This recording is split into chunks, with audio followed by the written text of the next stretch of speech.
बिल्लाहि मिनश्शैतानिर्रजीम बिस्मिल्लाहिर्रहमानिर्रहीम वलौला फ़ज़्लुल्लाहि अलैकुम व रहमतुहु व अन्नल्लाह तव्वाबुन हकीम।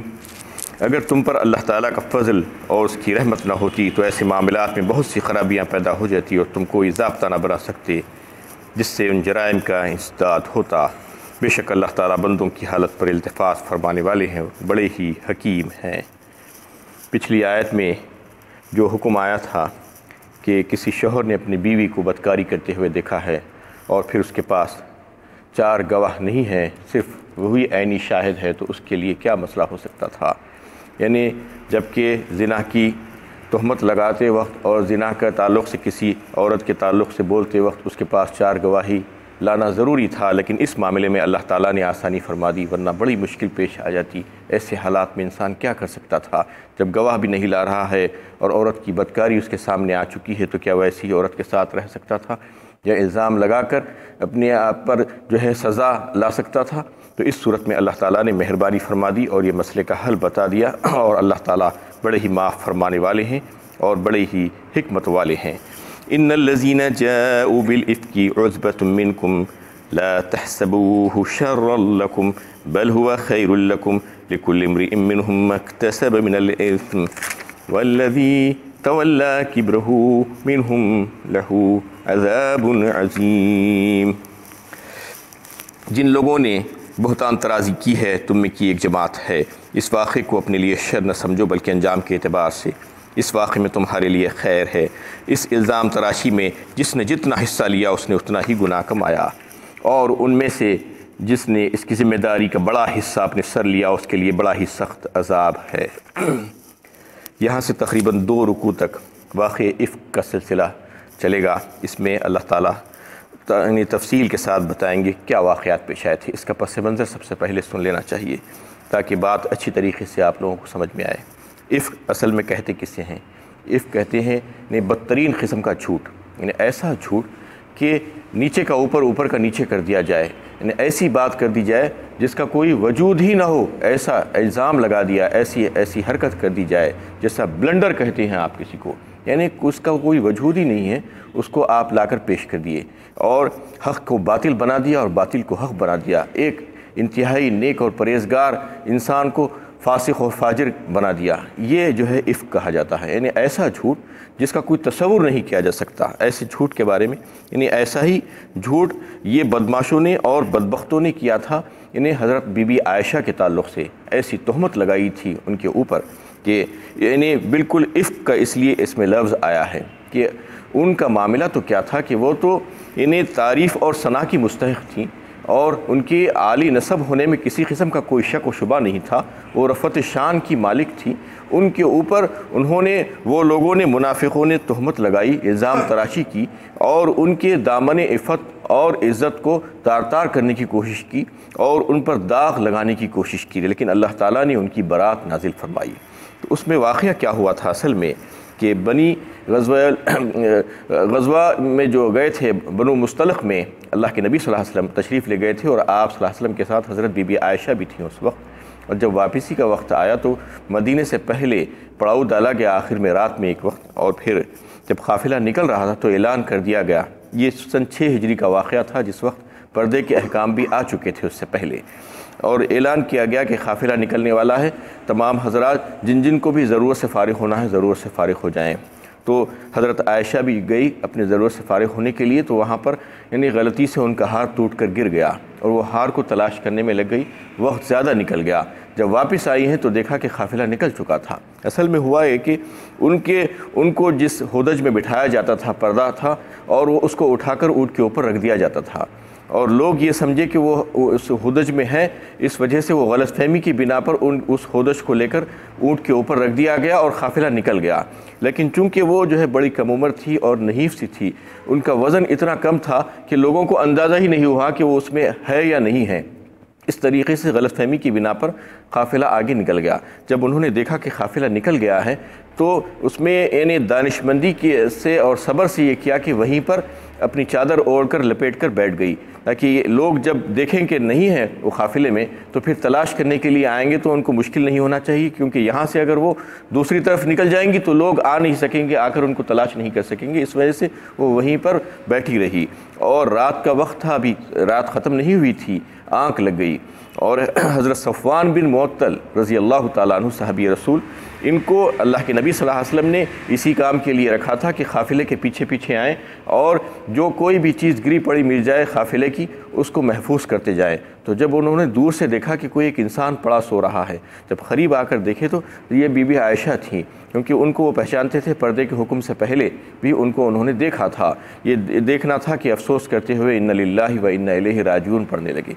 तो वो आवाज़ उनकी हज़रत आयशा के कानों में पहुंची तो उससे वो फ़ौरन उठकर बैठ गई और अपने चेहरे को ढांप लिया। तो हज़रत सफ़वान अपना ऊँट ले जाकर उनके करीब बिठा दिया, उस पर वो सवार हो गई और हज़रत सफ़वान रज़ी अल्लाह ताला अन्हु ऊँट की नकेल पकड़कर पैदल पैदल चलने लगे और फिर जाकर काफ़िले से मिल गए। बस यही देखना था। ये मुनाफिकीन इस बात के इंतज़ार में थे कि कहीं ना कहीं कोई ऐसा मौका मिल जाए तो फिर उसको पकड़कर धूम मचाएंगे और इस किस्म की हरकतें करेंगे, बेहुदा किस्म की बकवास। ये अब्दुल्ला बिन उबी मुनाफिकों का सरदार जो था वो नबी सल्लल्लाहु अलैहि वसल्लम का पक्का दुश्मन था।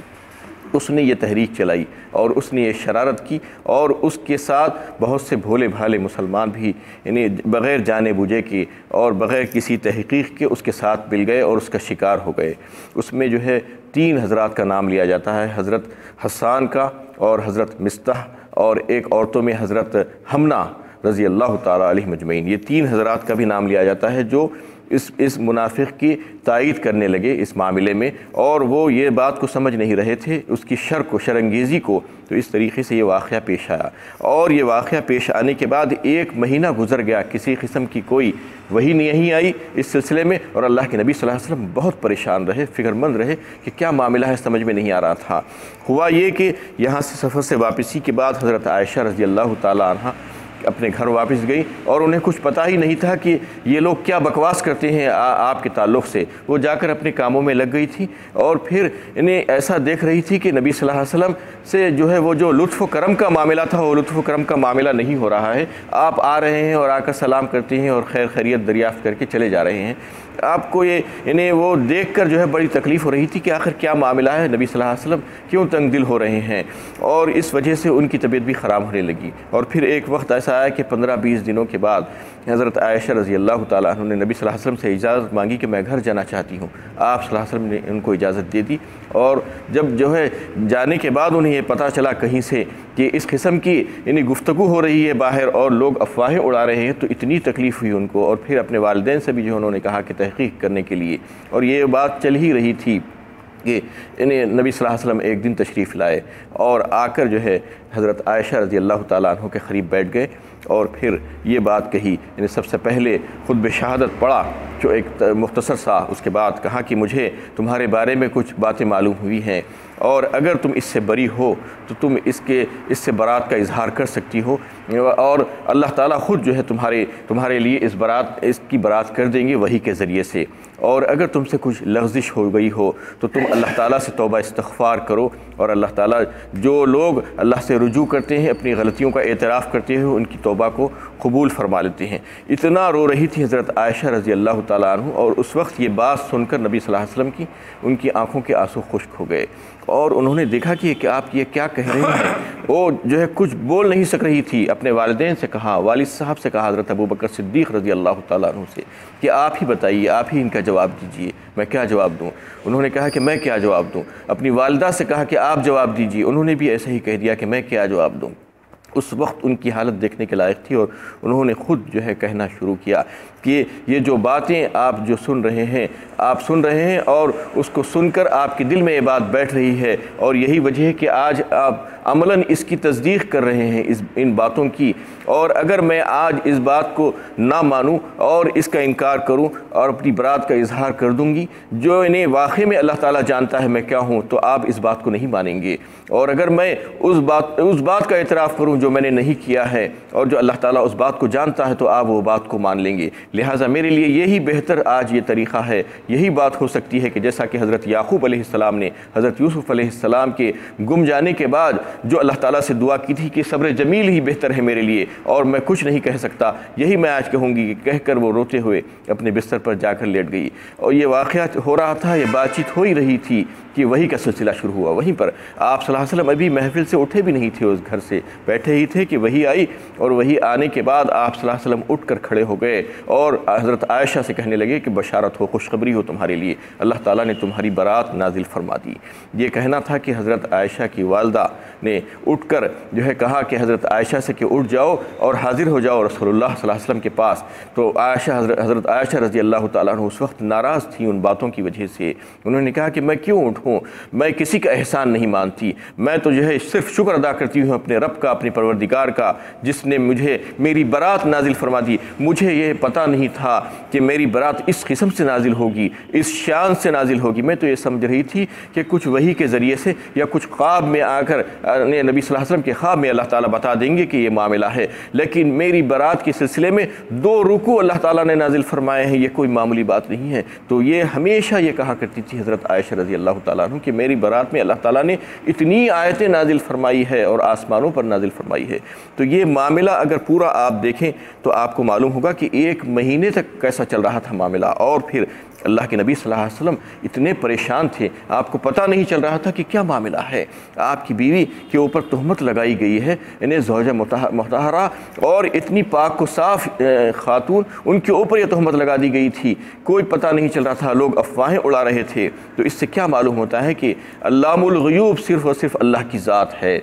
अगर आप सल्लल्लाहु अलैहि वसल्लम को उस वक्त ज़रा भी मालूम होता तो क्या आप नाराज़ होते, क्या आप खामोश हो जाते, क्या आप इस बात की तहक़ीक़ करने के लिए जाते, क्या आप जाकर जैसा कि हज़रत बीबी आयशा रज़ी अल्लाह ताला अन्हा के मकान में बैठ कर ये बात कह रहे थे कि अगर तुमसे कोई लग़ज़िश हो गई हो तो तुम माफ़ी चाहो अल्लाह से, क्या आप ऐसा कह सकते थे? या अगर आपको मालूम होता कि यकीनन आपसे कोई लग़ज़िश नहीं हुई है, फिर भी क्या आप ये बात कह सकते थे? ये यकीनन नहीं कह सकते थे। ये इसी वजह से हुआ कि आप सल्लल्लाहु अलैहि वसल्लम अल्लामुल ग़ुयूब नहीं है, आलिमुल ग़ैब नहीं है। आलिमुल ग़ैब तो सिर्फ अल्लाह की ज़ात है। अल्लाह ताला ही को मालूम था कि वाकई में क्या मामला है। अल्लाह के नबी सल्लल्लाहु अलैहि वसल्लम को भी उस वक्त तक नहीं मालूम था जब तक कि वही नाजिल नहीं हो गई और इसमें आपकी जो है यानी हज़रत आयशा की बारात का इजहार नहीं कर दिया गया। आपको इस बात का जो है कभी भी इल्म नहीं था, क्योंकि हज़रत आयशा की ताल्लुक़ से इन्हें बताया जाता है कि वो औरतों में बड़ी अफजल हैं, यानी बहुत सी औरतों के मुकाबले में उनको बहुत बड़ा मुकाम और दर्जा मिला है। उन्होंने वो ये बात कहती थी कि जैसा कि सबसे पहले नबी सल्लल्लाहु अलैहि वसल्लम से निकाह से पहले हज़रत जिब्राइल अमीन ने रेशम के कपड़े में मेरी तस्वीर को ले जाकर नबी सल्लल्लाहु अलैहि वसल्लम को दिखाए थे। या एक रिवायत से ये बात साबित होती है कि अपनी हथेलियों में हज़रत आयशा की तस्वीर को ले जाकर नबी सल्लल्लाहु अलैहि वसल्लम को दिखाया गया था। और यही एक जो है बाकिरा थी, यानी जो जिनसे जो है नबी सल्लल्लाहु अलैहि वसल्लम का निकाह हुआ था। इससे पहले उसके बाद जो भी निकाह हुए हैं वो मुतलक़ा औरतें थी या और कोई दूसरी औरतें थी, लेकिन एक ही औरत थी जिससे जो है निकाह हुआ था। अल्लाह ये इनका जो है ये भी अफजलियत थी इनमें। और तीसरी बात ये थी कि हज़रत आयशा की गोद में नबी सल्लल्लाहु अलैहि वसल्लम वफ़ात पाए। और चौथी इनकी फ़जीलत ये थी कि उन्हीं के घर में उनकी जो है आप सल्लल्लाहु अलैहि वसल्लम की तदफीन हुई है। और फिर और एक बात ये कि आपकी बारात आसमानों पर अल्लाह ताला ने फरमाई और आपकी शान में अल्लाह ताला ने जो है 2 रुकू नाजिल फरमाए, इतनी आयतें नाजिल फरमाई कि क़यामत तक का वो जो है पढ़ी जाएंगी और वो आयतें पढ़ी जाएंगी। यानी जब भी लोग पढ़ेंगे लाखों करोड़ों लोग उसको जो है उसकी तिलावत करेंगे। तो ये भी आपकी शान थी। और आखिरी बात उनकी ये थी कि वो यानी हज़रत अबू बकर सिद्दीक़ रज़ी अल्लाह ताला अन्हु जो गारे यार थे और नबी सल्लल्लाहु अलैहि वसल्लम के साथी थे और फिर सबसे पहले खलीफा थे, वो उनकी बेटी थी। तो इतनी फजीलतें थी उनकी और उस पर अल्लाह ताला ने फिर उनकी बारात में इतनी आयतें नाजिल फरमा कर उनकी रफ़त शान को बुलंद कर दिया और उनके ताल्लुक़ से ये फरमा दिया कि ये बिल्कुल पाक को साफ़ हैं, ये इन्होंने जो है किसी ऐसे इस किस्म का कोई काम नहीं किया है और ये बदबख्त जो बात कह रहे हैं ये सब गलत है। इसके ताल्लुक़ से 2 रुकू में जो है तफसील के साथ बात आ रही है। ये कहकर के इन्नल्लज़ीना जाओ बिल इफ़्क उस्बतुम मिनकुम, ये जो वाक़या पेश आया है ये बहतान तराज़ी का, ये इंतहाई झूठ है और ये जो करे हैं ये तुम्हीं की एक जमात है। उस्बतुम मिनकुम कहा, ला तहसबूहु शर्रन लकुम बल हुवा खैरुल लकुम, इस वाक़े को अपने लिए शर न समझो, बल्कि अंजाम के एतबार से इस वाक़े में तुम्हारे लिए खैर है। यानी शर में से जो खैर का पहलू जो निकलता है वो इसी में है। इस वजह से कि हज़रत बीबी आयशा रज़ी अल्लाह ताला अन्हा को जो वो लोगों ने ये समझ करके उनके ऊपर बहतान लगाया था कि उनकी इस्मत को दागदार करेंगे, तो अल्लाह ताला ने उनकी शान में जो है 2 रुकू नाजिल फरमा दिए आसमानों पर उनकी बारात में। तो ये क्या कम था? और जो मुसलमान जो रो रहे थे, जो गम व गुस्से में थे, उनको उसका अल्लाह ताला ने बहुत बड़ा अजर सवाब अता फरमा दिया। ये जो है शर में खैर है। लिकुल्लि इम्रिइन मिनहुम मक्तसब मिनल इस्म, इस इल्ज़ाम तराशी में जिसने जितना हिस्सा लिया इसने उतना ही गुनाह कमाया। और उसके अलावा जो भी इसमें शरीक हुए हैं, जो जिस हद तक जो है गए हैं, जिसने जो है ज़बान से कहा कुछ और जिसने अपने दिल में बुरा समझा और जिसने अमल किया, वो सब अपने अपने हिसाब से उस गुनाह को कमाए हैं। वल्लज़ी तवल्ला किब्रहु मिनहुम लहू अज़ाबुन अज़ीम, और उनमें से जिसने इसकी ज़िम्मेदारी का बड़ा हिस्सा अपने सर लिया उसके लिए बड़ा ही सख्त अज़ाब है। यानी वो बदबख्त अब्दुल्ला बिन उबी मुनाफिक जो है इस काम को यानी इसकी तहरीक चलाई थी, वो सबसे बड़ा मुजरिम था, उसके लिए तो अज़ाब अज़ीम है। व आखिरु दावाना अनिल हम्दुलिल्लाहि रब्बिल आलमीन।